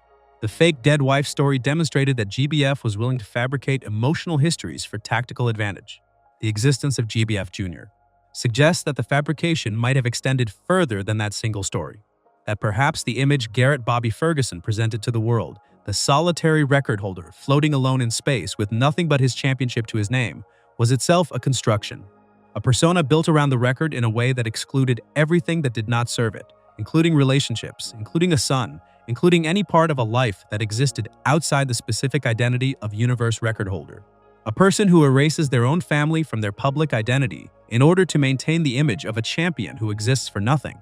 But the championship is a person whose investment in that identity is total in a way that goes beyond pride into something closer to psychological dependency.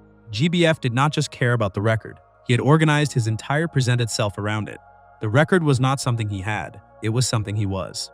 And the fact that he had a son he apparently never mentioned, never claimed, never brought into the narrative of who he was, suggested that anything outside the record had been quietly excised from his understanding of himself.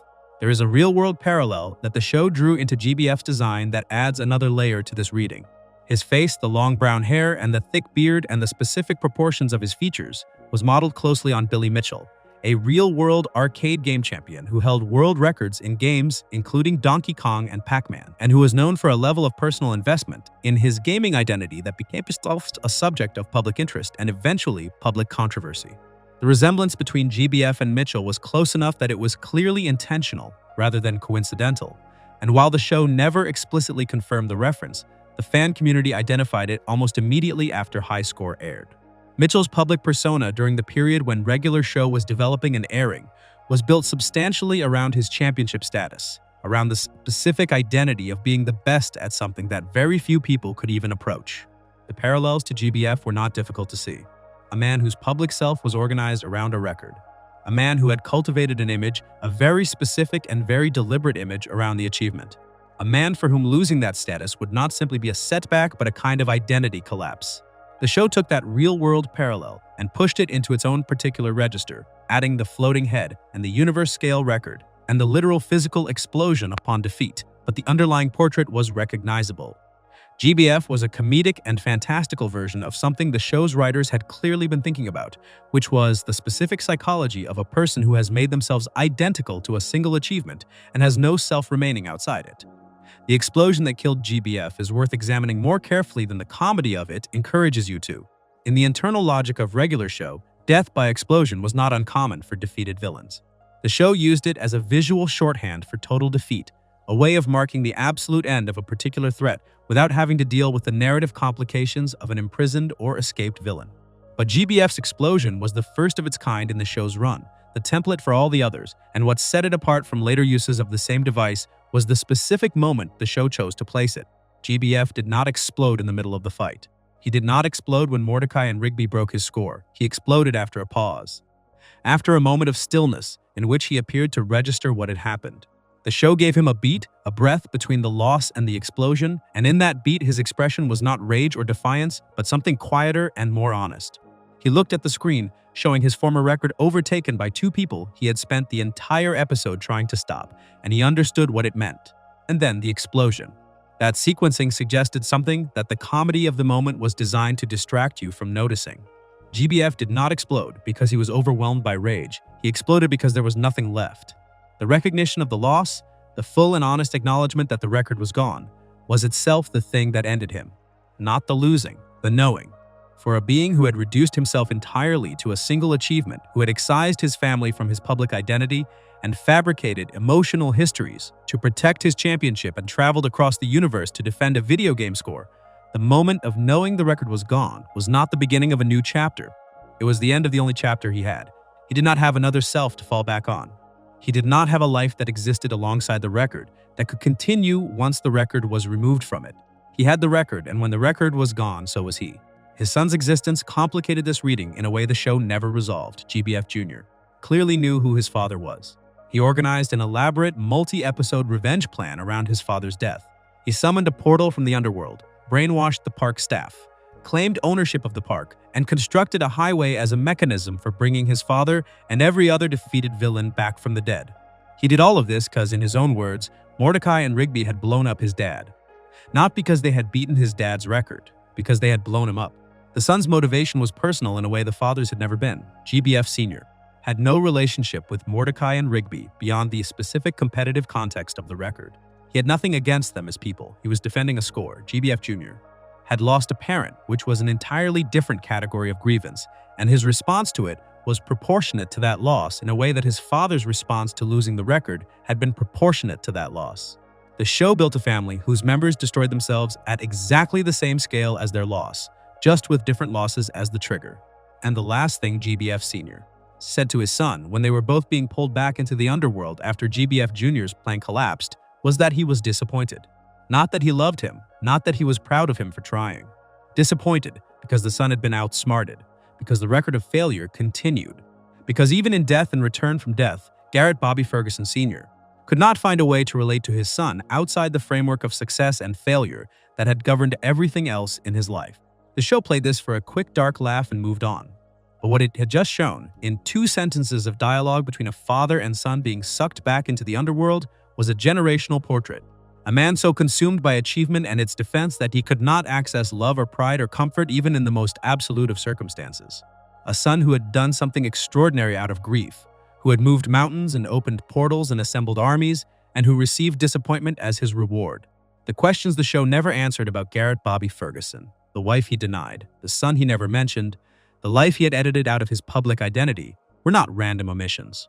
They were the shape of a person who had made himself into something smaller than he was, who had chosen a record over everything else and lost even the ability to recognize what he had given up for it. The show told you who he was in the things it left out. The gaps were the portrait. Before we move on, if you're enjoying this analysis, please consider subscribing. It helps the channel tremendously. Garrett B. Ferguson was built around absences: the wife he denied, the son he never claimed, the life he edited out in favor of a record. The next section goes deeper into absence, into the specific grief that Clorkbane left behind in the person of Skips, and into the question of what it means to carry something that heavy across a timeline that never ends. Section 7. Clorkbane's darkest detail: what his existence did to Skips forever. There are consequences in regular show that the show acknowledged directly, that it brought into the light and examined and allowed its characters to speak about with varying degrees of honesty. And then there are consequences that the show built into the background of its world so thoroughly that they became part of the texture of ordinary episodes, present in every scene involving a particular character without ever being named or addressed, sitting in plain sight for anyone who knew where to look. The consequences of Clorkbane the Destroyer belong to the second category. They are not hidden exactly. The show told you what happened in Skips' story with enough clarity that the events were never in question. But the full weight of what those events meant, the complete picture of what Clorkbane did to Skips, not just in the moment of Mona's death but across the entire length of time that followed it, was something the show distributed across its run in fragments rather than presenting all at once. To understand what Clorkbane's existence did to Skips, you have to start not with the night of the prom or the fight that ended it, but with the period before any of that, with who Walks was before he became Skips. Because the show gave you enough of that person to understand what was lost, and understanding what was lost is the only way to understand what Clorkbane actually took. Walks, as he appeared in Skips' story, was a young, immortal man in the 1800s with a social world around him and a warmth in his manner that the adult Skips almost never displayed. He had friends in the members of the Immortal Student, Government, and Glee Club, the young versions of the Guardians of Eternal Youth, who would spend centuries afterward maintaining the cosmic structures of their shared world. He had a community of people who knew him and liked him and operated alongside him with the easy familiarity of genuine relationship. He was not isolated or reserved. He was present in the lives of the people around him, in the way that young people are present before the world has taught them reasons to be careful. And he had Mona. The show did not spend extensive screen time on their relationship, which was a deliberate choice rather than a limitation. What it showed was enough. The two of them together had the specific quality of people who made each other more themselves rather than less. Mona was not a background detail in Walks' story. She was the center of it, the person around whom his emotional life was organized, the reason the prom mattered, and the reason the night that destroyed it was the night that changed everything. When Clorkbane crashed through the wall of the prom venue and Mona died, the show handled the moment with a restraint that was more affecting than drama would have been. There was no extended mourning sequence. There was no long farewell. The ceiling came down, and Mona was gone, and Walks picked up the fists of justice and launched Clorkbane into the upper atmosphere. And then the episode showed him alone in the aftermath of the room, standing in the wreckage of the place where something irrecoverable had just ended. And then came the name change. The name change is where Clorkbane's darkest detail lives, and it is worth sitting with the full meaning of it rather than accepting the surface version. Walks became Skips. He changed the name he moved through the world with, the name he answered to, the name that constituted his public identity, to a reference to something Mona had loved. He would skip wherever he walked because she had loved to see him skip. He would carry the physical habit of their happiness as the permanent external expression of an internal state that he would never fully recover from. This decision, taken in grief and probably in shock in the immediate aftermath of her death, became the organizing principle of centuries of life, not a temporary memorial. not a gesture that faded as time softened the acute pain of loss into something more manageable. A permanent physical commitment that every single day of his immortal existence would include a reminder of what he had lost. Every step, every morning, every afternoon of park maintenance, and every evening of quiet competence, and every extraordinary situation that required him to be the person the park crew could count on. All of it done with a movement that said her name without speaking it. Consider what that means across the timeline regular show established. Skips was immortal. The show never gave a precise age for him, but indicated through Skips' story and various other references that his life measured in centuries at minimum. He had been at the park long enough that his presence there predated any of the other workers by a significant margin. He had been skipping since the 1800s. He had maintained that physical commitment to a dead woman's memory across a span of time that dwarfs anything ordinary human grief is asked to endure. Human grief in the ordinary course of mortal life has a relationship with time that is painful but also, eventually, metabolic. The acute phase of loss softens, not because the love diminishes or the person becomes less real in memory, but because the human organism is built to continue, and continuity requires a gradual adjustment to new conditions. The sharpness dulls. The grief becomes something that can be carried, rather than something that is actively happening. This process takes different amounts of time for different people and different losses, and it is never clean or complete, but it is something that time makes possible. Skips did not have that relationship with time. Immortality did not give him the ordinary process of metabolic grief. It gave him instead an indefinite extension of the conditions of loss, without the biological pressure toward adaptation that mortal life imposed. He could not grow old and forget in the way that living things forget. He could not have the slow, organic distancing from acute pain that came with human aging. He was the same person, with the same memory and the same capacity for feeling, across centuries of carrying something that a mortal person would have been released from eventually by the simple fact of their own ending. And Clorgbane was still out there. This is the detail that gets lost in discussions of Skip's backstory, the element that transforms the portrait from a story about grief into something considerably darker. The 157-year cycle meant that Clorgbane's return was a guaranteed future event, not a possibility but a scheduled appointment. Every 157 years, Skips had to fight the being who had killed Mona, had to stand across from the force that had crashed through a prom venue wall and caused a ceiling to collapse on the woman he loved, and fight it again and win again, and send it back into the cosmos for another 157-year countdown that would end with the same fight happening again. The show confirmed two of these fights within its own timeline: the original confrontation in the 1800s and the events of Fists of Justice in the show's present day. Between those two confirmed encounters, the math suggested at least one additional fight that the show never depicted, and the implication of the cycle was that there had been more before the 1800s if Clorgbane and Skips' conflict predated the prom. The Guardians built the Fists of Justice specifically for the fight with Clorgbane, which suggested they had been anticipating the conflict as a defined recurring event rather than responding to an unexpected emergence. The architecture of the cycle, its regularity, and its inevitability had been established long enough that specialized weapons had been commissioned for it. What the cycle meant for Skips psychologically was something the show never addressed directly, which was itself a kind of answer. Skips did not talk about Mona outside of the contexts in which the show forced the subject into the open. He did not mention her in casual conversation. He did not reference the history that had made him who he was when the park crew was navigating their own emotional difficulties, though he had centuries of experience with exactly the kinds of loss and grief and complicated feeling that they were working through. He was present and capable and helpful, but he was present and capable and helpful in the way of someone who had learned that the interior was not a place to bring other people. This reserve was consistent across the entire run of the show. The Skips that Mordecai and Rigby knew was reliable and knowledgeable and slightly gruff, and not particularly given to displays of personal feeling. He was the person you went to when something needed to be fixed, when a supernatural problem required someone with experience navigating supernatural problems, when the situation had escalated past what ordinary competence could handle. He was, in the park's ecosystem, the adult in a group that included adults but tended to behave otherwise. He was the one who had seen things before. Clorgbane had made him that. Not entirely, not through the single event of Mona's death alone, but through what that event set in motion and what the centuries following it had required of him. Grief, sustained across a long enough timeline without the release that mortality eventually provided, did one of two things to a person. It consumed them, turned inward and destructive, produced a bitterness or a fragility that spread into every part of their life. Or it taught them a specific and very costly lesson about investment, about the relationship between caring deeply and the damage that deep caring made possible when things went wrong. It taught them to hold things at a slight remove, to be present without being fully available, to care because not caring was not an option for a person who was fundamentally decent, but to care from behind something solid and maintained. Skips had learned the second lesson. The warmth that Walks had carried into rooms, the openness that Mona had known and responded to, had not disappeared. It had been moved somewhere less accessible. It was still there, visible in the way Skips helped the park crew, in the quiet protectiveness he extended toward Pops, in the moments when his actual affection for the people around him broke through the surface of his reserve in ways he did not seem to entirely intend. But it was behind something.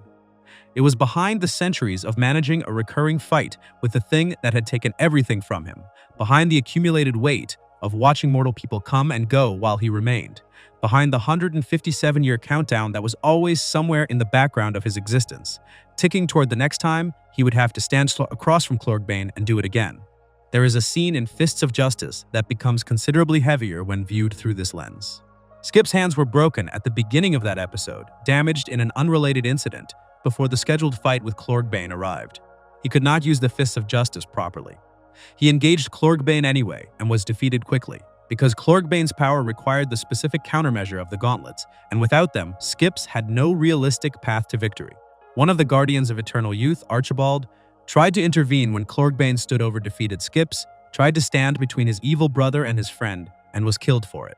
Skips watched another person die at Clorgbane's hands, another being he cared about, removed by the same force that had taken Mona, in the same general register of casual destructive indifference. Clorgbane did not kill Archibald because Archibald was a threat. He killed Archibald because Archibald was in the way, because standing between Clorgbane and what Clorgbane wanted was a fatal position, and Clorgbane had no interest in moderating that. The emotional weight of that moment for Skips, who had already carried the death of Mona across centuries, was something the show did not pause to examine. The episode kept moving, as the show always did, because the resolution was where the plot needed to get to, and there was not space for extended grief. But the accumulation was real, and the show had established enough of Skip's history that the moment landed in a register beyond the immediate stakes of the fight. Mordecai and Rigby defeated Clorgbane using the Fists of Justice, operating them with the same inputs as a video game they already knew how to play. The resolution was funny and satisfying in the way regular show resolutions were satisfying, through the specific logic of the world the show had built. Clorgbane was sent back into space and the 157-year clock reset. The Guardians indicated he would return. Skips, battered and with broken hands, had survived another cycle. The show ended before Clorgbane's next scheduled return. The epilogue of the series finale showed the park crew in a future that had moved significantly forward in time, aged and changed, and Skips was among them, older but still skipping. The 157-year countdown was running somewhere in the background of that future, accumulating toward another appointment that the show would never depict. Clorgbane was somewhere in the cosmos, serving out his cosmic sentence, waiting for the clock to run down and the fight to begin again. Skips would be there when it did, still skipping, still carrying the name that had belonged to a movement Mona had loved, still the most capable and most reliable person in any room he entered, still holding the interior behind something solid, still the person you went to when the situation had gone past what ordinary competence could handle. He would be there because immortality did not give him the option of not being there, and because he had made a commitment in the aftermath of the worst night of his very long life that he had honored across every day since. That commitment, the skipping, the name, the daily physical act of remembering, was the thing Clorgbane had produced without intending to.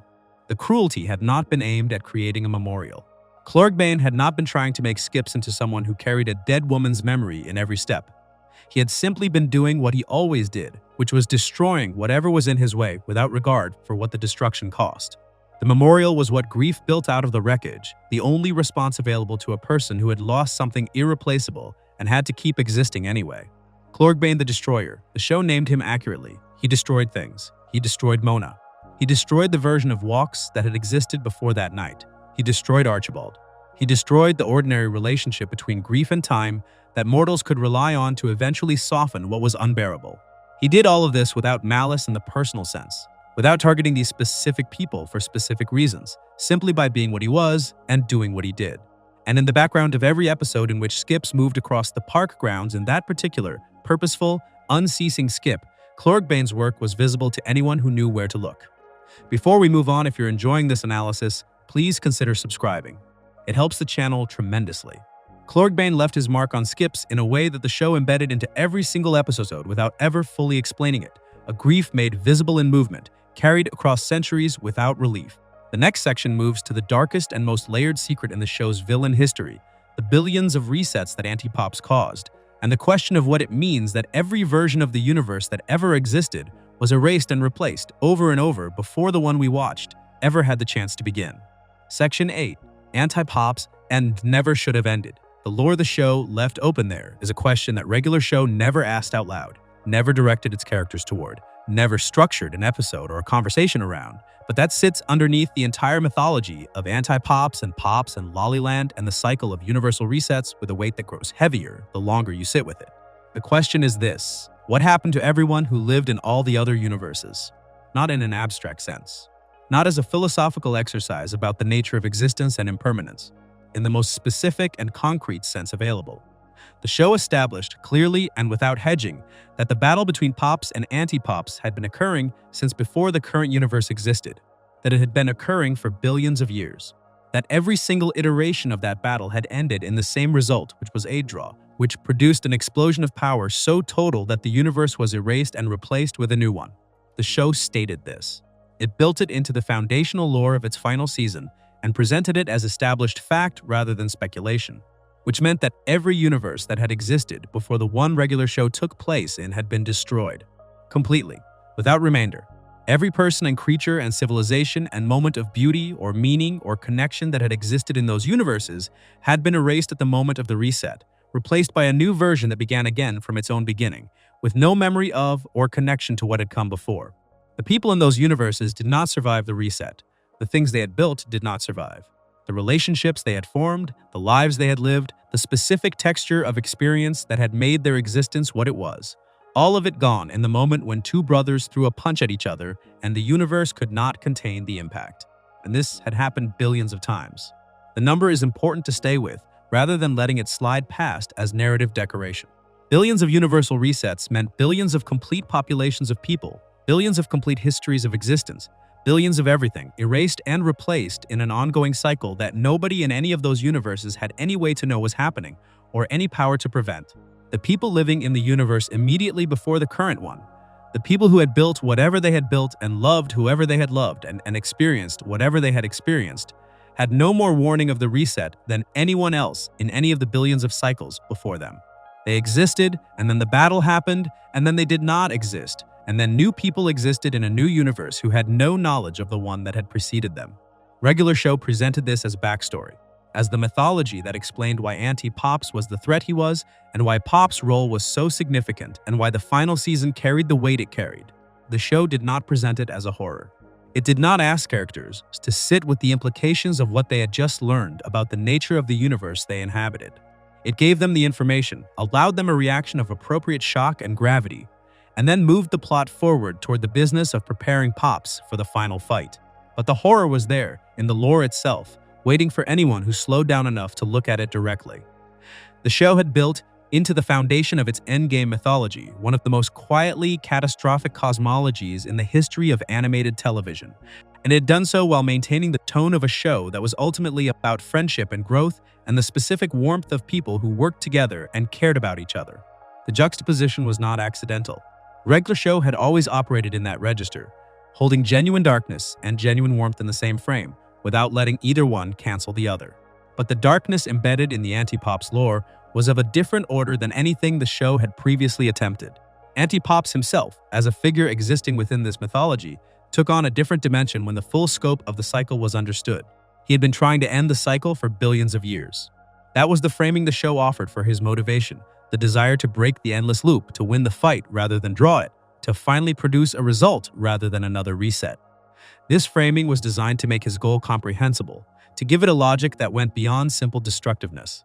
He was not trying to destroy the universe because destruction was pleasurable to him, though the casual cruelty of his behavior suggested he did not find it unpleasant. He was trying to end a cycle that had been running for longer than comprehension could follow. But the end he was trying to bring about was not the survival of the universe. It was the erasure of it. His victory condition was not a universe in which he had won and existence continued. His victory condition was a universe in which Pops was dead before the fight, and everything that followed from that death was whatever Anti-Pops chose to make of the resulting void. He had described this in the lore the show provided as wanting to erase the universe and remake it in his image. The specifics of what that image would have contained were never elaborated. The show did not give Anti-Pops a detailed vision of the world he wanted to build. It gave him a detailed commitment to destroying the one that existed. This was itself a darkly revealing detail about the nature of what Anti-Pops was. He had been existing for billions of years, with a goal that he had never accomplished and could not accomplish within the rules of the cycle, and in all of that time, he had developed no secondary interests, no relationships, no dimensions of self that exist outside the central drive to defeat his brother and end everything. He was entirely constituted by his opposition to Pops. Remove Pops from the equation, and what remained of Anti-Pops was not a being with a life and a perspective and a set of things he valued. What remained was simply the drive itself, disconnected from its object, operating on nothing.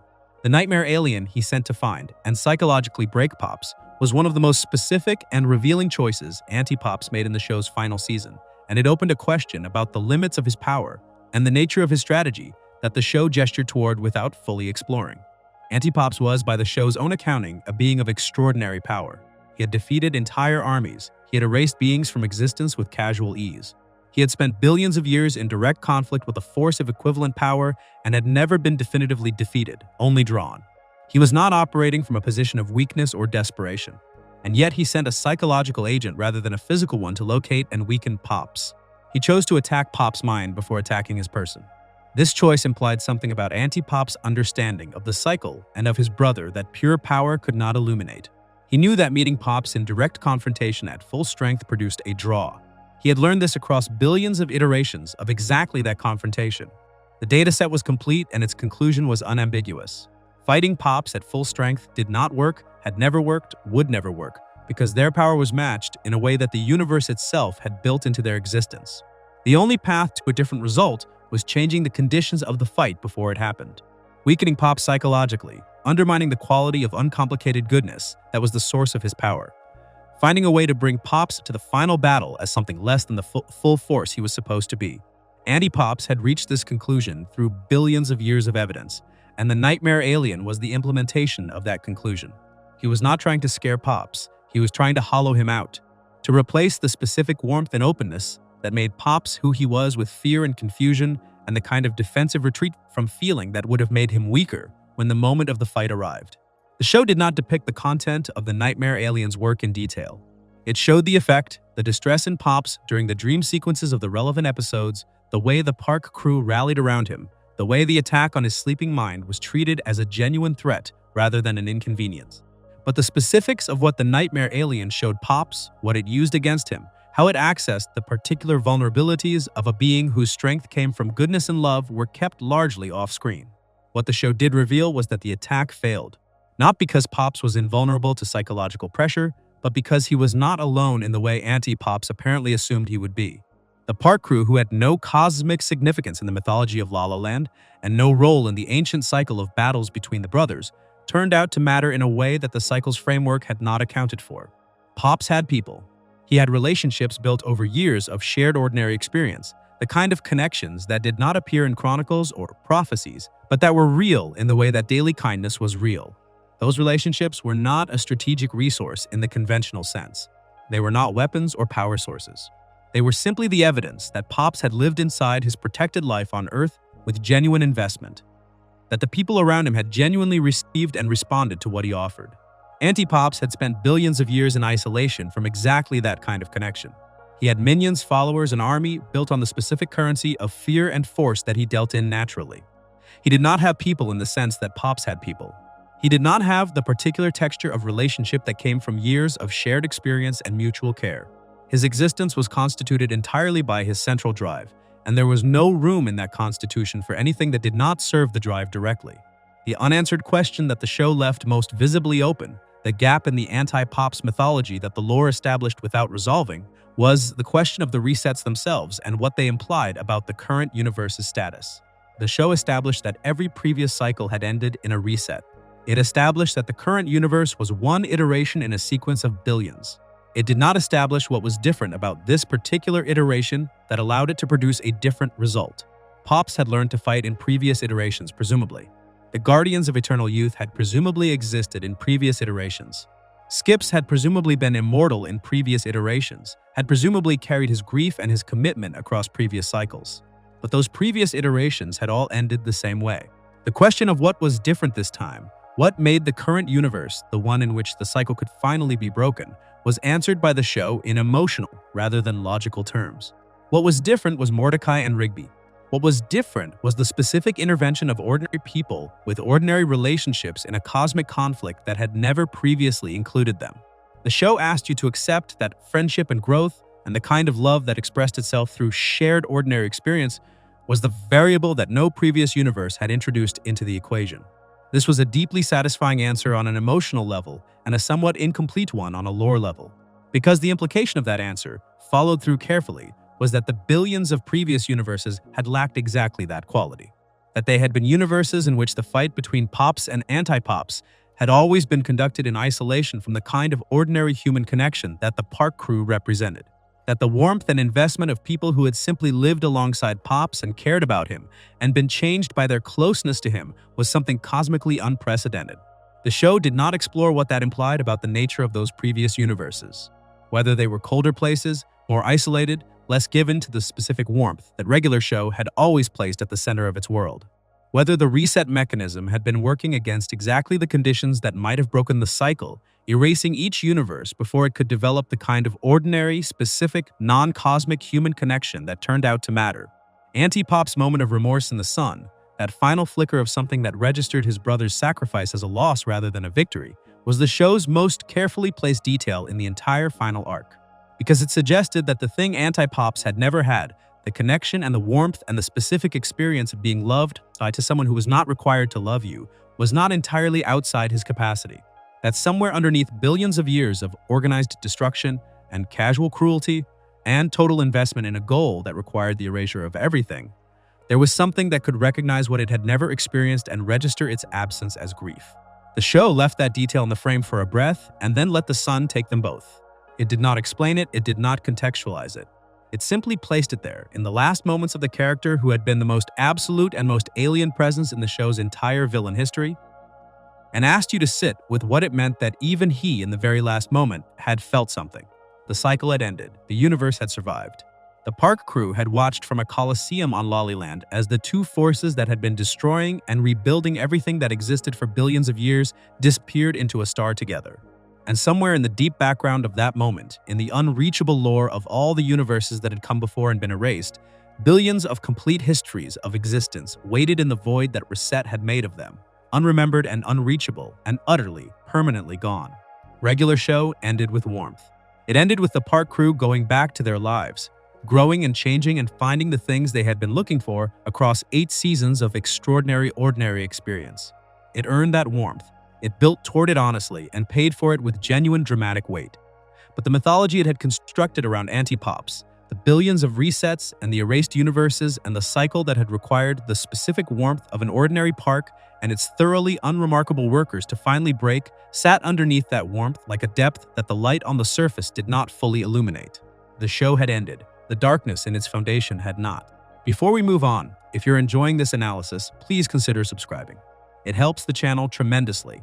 Anti-Pops carried the weight of billions of erased universes and left behind a mythology full of questions the show was never going to answer. The next section turns to the secret that sits at the very foundation of regular show itself, the forged letter, the ruined volleyball game, and the quiet, uncomfortable truth that one act of selfishness by one small raccoon shaped everything that followed. Section 9. Mr. Ross and the letter, the secret that built the entire show. There is a version of regular show in which none of it happens. No park. No Benson yelling across the grounds at 2 employees who have once again abandoned their assigned tasks to pursue something completely unrelated to groundskeeping. No Pops offering candy and gentle observations about the beauty of ordinary things. No Skips moving across the grass with his centuries of quiet competence. No Muscleman's pranks and high-five Ghost's loyalty and the specific ecosystem of relationships that 8 seasons of television built with genuine care and genuine craft. No Mordecai growing through his emotional hesitations into something more honest and more present. No Rigby finding his way back to the education he had abandoned and the self-respect he had been avoiding for years. None of it. A blank where the show should be. That version of events existed. The show confirmed it. And the thing standing between that blank version and the regular show that actually aired, the single point of divergence that separated a universe where none of this happened from the universe where all of it did, was a letter. Not a dramatic letter, not a manifesto or a declaration or a document with cosmic significance. A rejection letter, or rather a fake rejection letter, written by a raccoon named Rigby and sent to his best friend Mordecai to prevent him from going to college university and leaving Rigby behind. One forged document, one act of quiet selfishness dressed up as a bureaucratic notification. One small deception that Rigby committed without fully understanding its consequences, and then carried in silence for years while the life it had shaped continued to build itself around him. Regular show. The movie revealed this secret in the context of its central conflict, using it as the emotional core of a story about time travel and a galactic warlord and the destruction of the entire timeline. But the secret itself, stripped of the spectacular machinery around it, was the most ordinary thing in the show's entire 8-season history. A young person who was afraid of being alone made a choice to protect their own comfort at someone else's expense and did not tell the truth about it. That was the foundation. That was what everything else was built on. Understanding the full weight of the letter requires understanding what college university meant to Mordecai and Rigby at the point when they were applying.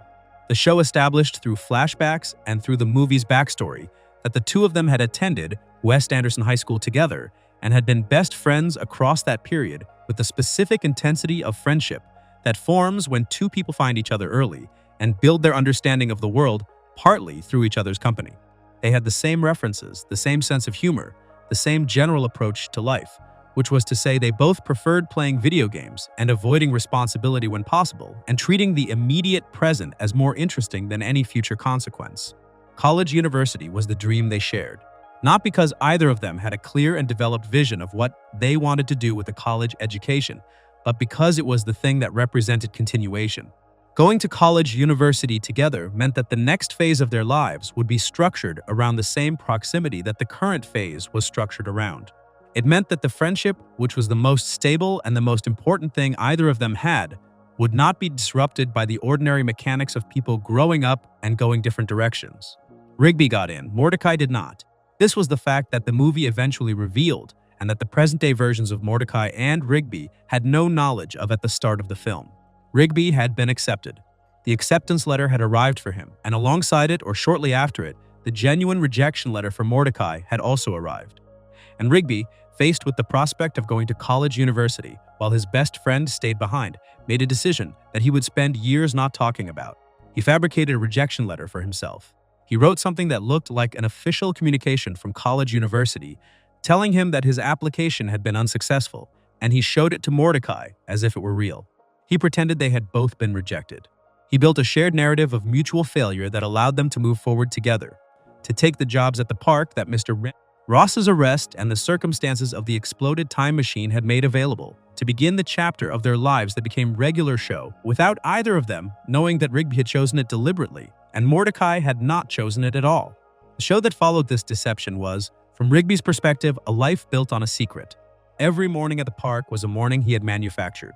Every season of shared experience was a season that existed because he had lied.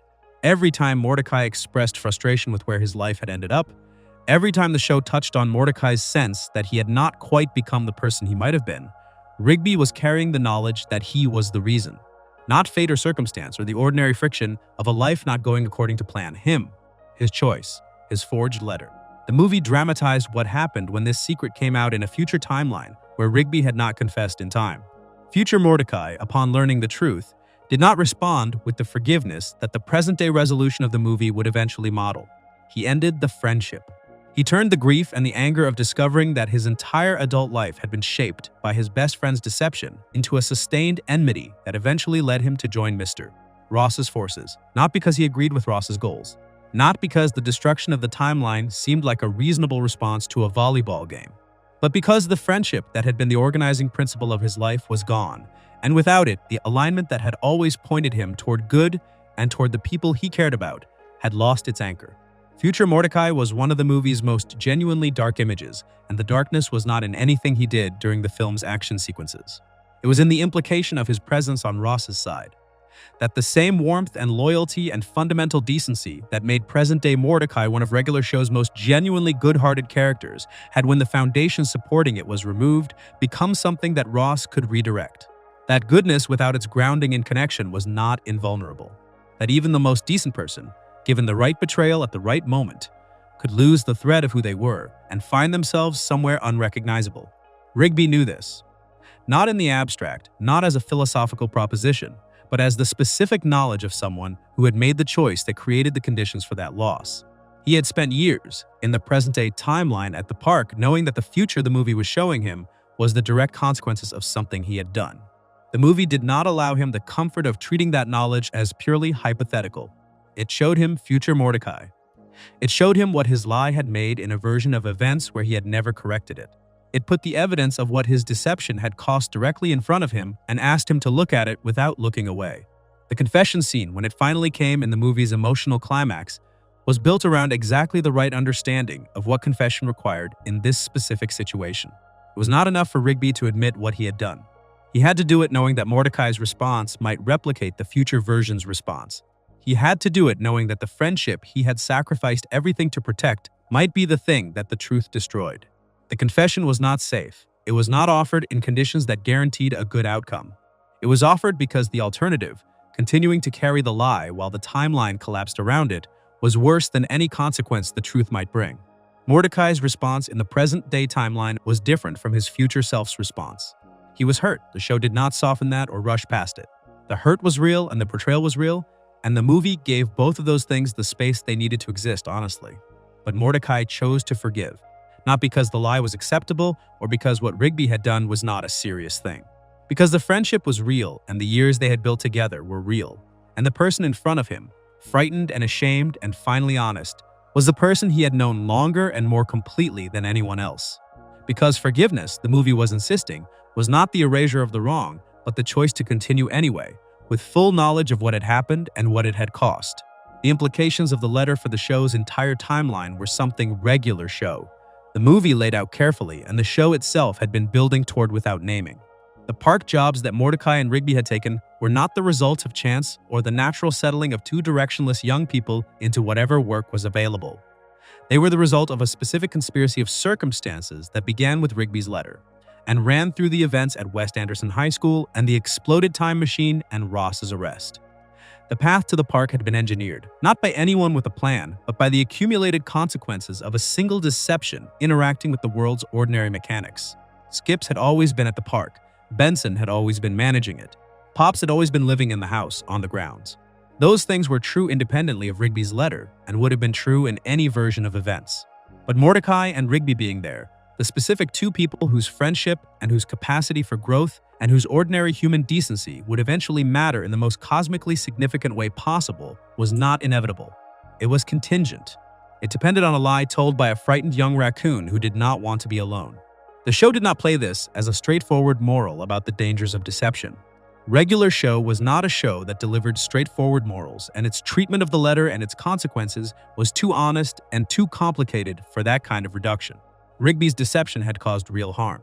It had shaped Mordecai's life without his knowledge or consent in ways that Mordecai had every right to be angry about. The future timeline the movie showed was a genuine portrait of what that harm could produce in the worst conditions. But the deception had also produced the park, and the park had produced the friendships and the growth and the specific texture of shared experience that had allowed Pops to become who he needed to be to end the cycle. The lie and the good that grew from it were not separable in the way that clean moral stories required them to be. They were the same chain of events. The same deception that had robbed Mordecai of a choice had also placed him in the environment where he would eventually become capable of the forgiveness the movie asked of him. The same selfishness that had denied Rigby's friend his opportunity had also kept them together long enough for Rigby to become someone who could eventually be honest about what he had done. Regular Show was, at its deepest level, a show about two people growing up, about the slow, unglamorous, frequently embarrassing process of becoming more honest and more present and more willing to be accountable for the choices you made and their consequences. Rigby's letter was the original wound, the thing that needed to be healed for both of them to complete the arc the show had been building. The movie placed it at the center of the franchise's largest and most spectacular story precisely because it was the smallest and most personal thing in the show's entire mythology. Not a cosmic cycle running for billions of years. Not an immortal destroyer with a 157-year appointment. Not a man who turned a volleyball loss into a plan to erase the timeline. A letter, written by a young raccoon who was afraid. Carried in silence across years of shared ordinary experience. confessed finally at the moment when the cost of continuing to hide it outweighed the cost of the truth. That was the secret at the foundation of Regular Show. That was what the park had been built on. And the show's insistence that the friendship survived the truth of it, that Mordecai's choice to forgive was not weakness or naivety, but something requiring genuine courage and genuine love, was the most honest thing Regular Show ever said about what it meant to know someone and choose to keep knowing them anyway. The blank version of events, the universe without the park and without all of it, was always there in the background. The letter had prevented it. The lie had kept the two of them together long enough for something real to grow. The truth had nearly ended it, and then the courage to stay had kept it intact. Regular Show understood that those three things, the deception and the almost ending and the choice to continue, were not a story about a mistake and its correction. They were a story about two people who loved each other enough to survive what they had done to each other. And that story, small and human and completely ordinary in its emotional logic, was the thing the entire show had been built around. Before we move on, if you're enjoying this analysis, please consider subscribing. It helps the channel tremendously.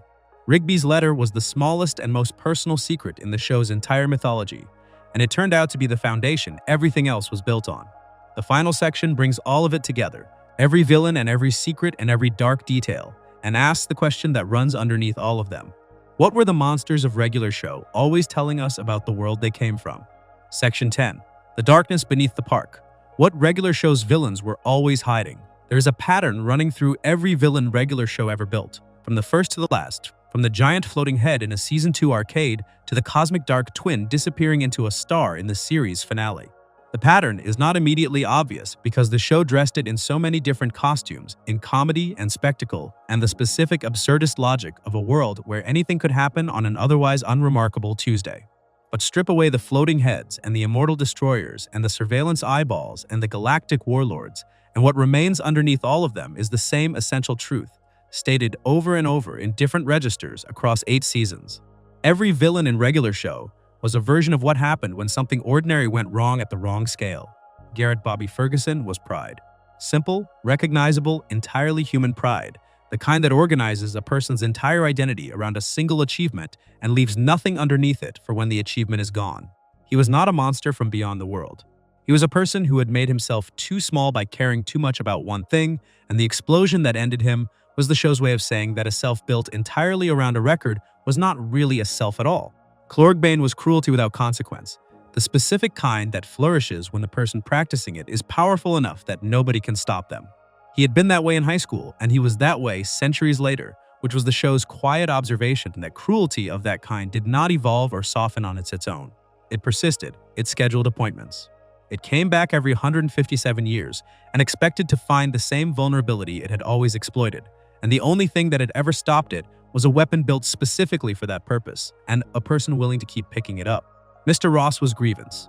The specific, corrosive kind that refuses to remain proportionate to its origin, that feeds on itself across years until the original wound is almost beside the point, and the grievance itself has become the organizing principle of an entire existence. He had a legitimate complaint buried somewhere underneath the time machine and the army and the Timonado. The complaint had long since stopped being the point. Annie Pops was the darkest version of isolation the show ever produced. A being who had existed for longer than comprehension could follow without ever developing anything outside his central drive, without connection or warmth, or the specific experience of being known by someone who was not required to know him. His moment of remorse in the sun was the show's most careful observation about what that kind of isolation produced over a long enough timeline, which was not the absence of feeling, but the inability to access it until the very last moment when there was nothing left to protect. And underneath all of them, underneath every cosmic threat and every ground-level antagonist and every villain the park crew ever faced, was Rigby's letter. The smallest and most human thing in the show's mythology, and the one that everything else ultimately rested on. A young person's fear of being alone, expressed through a quiet deception that shaped years of other people's lives without their knowledge. The show's deepest villain was not a villain at all. It was just a feeling that had not been honest about itself in time. Regular Show understood something that very few animated shows attempted to understand, which was that the distance between ordinary human feeling and cosmic catastrophe was shorter than it appeared. Pride became an explosion. Cruelty became a 157-year cycle of grief. Grievance became a plan to erase the timeline. Isolation became billions of destroyed universes. Fear of being alone became the foundation of everything. The show took the things that people felt every day, the small and recognizable and deeply ordinary interior experiences of being a person in a world that did not always accommodate them, and it followed those feelings to their logical conclusion without flinching at where the logic led. That was what the park was always about. Not the supernatural intrusions or the cosmic stakes or the spectacular defeats of increasingly powerful enemies. Those were the costume. Underneath was a show about what people did with the things they felt and could not say, with the fears they carried, and the griefs they managed, and the selfishness they excused, and the cruelty they either chose or refused. The villains were not separate from that world. They were its extreme expressions, the versions of ordinary interior experience that had been given enough time or enough power or enough isolation to become something the show could dramatize at the scale its particular brand of storytelling required. The park was never safe. But it was never unsafe for the reasons that the surface of the show suggested. It was unsafe because it was a place where the interior lives of its inhabitants kept finding ways to become exterior events, where what people felt kept becoming what people faced, where the distance between a personal truth and a universal consequence was, at any given moment, shorter than anyone standing on the grass could comfortably know. Regular show ended, the park went to space and came back. The crew grew and changed and found the things they had been looking for. The cycle broke. The darkness in the foundation did not disappear, but the warmth built on top of it was real, and it had been earned honestly through exactly the kind of ordinary human courage that the show had always believed was the only thing capable of answering the darkness in the first place. The monsters were always reflections, the park was always a mirror, and what regular show showed in that mirror, across 8 seasons of extraordinary ordinary television, was us. If you enjoyed this video essay, make sure to subscribe. Thanks for watching, and I'll see you in the next one.